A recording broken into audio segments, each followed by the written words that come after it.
The UN General Assembly adopted the United Nations Convention Against Corruption, the UNCAC, on the 31st of October 2003, and also designated the 9th December as International Anti-Corruption Day. So the bank, through the Integrity and Anti-Corruption Department, marks this by organizing events, and these events are aimed at sensitizing our staff and our stakeholders on the costs of corruption, on development and on human rights, and also on the importance of collective action to prevent and fight fraud and corruption in all our bank finance activities and in fighting corruption on our continent. What IACD is aiming to do on that day is, in collaboration with the Governance Department and the Office of the Special Envoy on Gender, we are organizing a seminar on mainstreaming gender into governance and anti-corruption programs. You know that gender mainstreaming is really a strategy which is aiming at making sure that both men and women benefit equally. These can only be achieved and sustained if special attention is paid to issues which relate to gender, diversity, inclusiveness, governance, and accountability. Corruption strikes hardest at the poor. It pushes them down, it keeps them in poverty.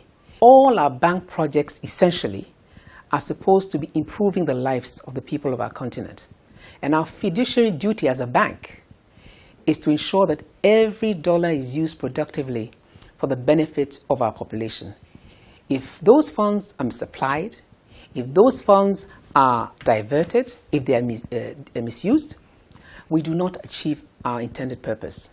And it's those people who don't have, that is to say, the poor, those people who are downtrodden and who don't have a voice, that is the poor, and those people who are not making enough to feed themselves and their families, who suffer the poor.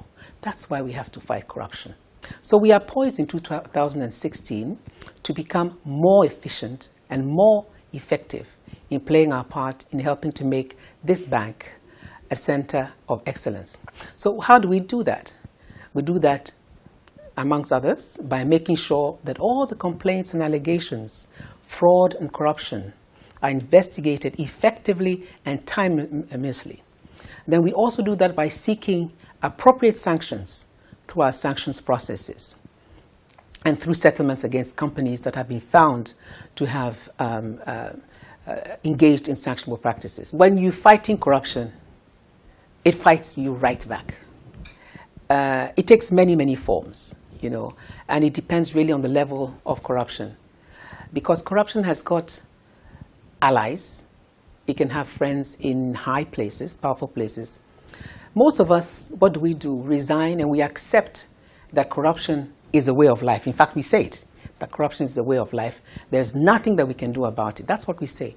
But I'm saying that we can do something about it. For example, when you report incidences of corruption, that is blowing the whistle on corruption, when you speak to the youth about the importance of ethical behavior, when we refuse to participate in activities that are not legal or they are not transparent, when you make sure that the funds that the bank is using are not diverted but are used for the intended beneficiaries, each one of us doing something like that is playing a positive role in combating corruption.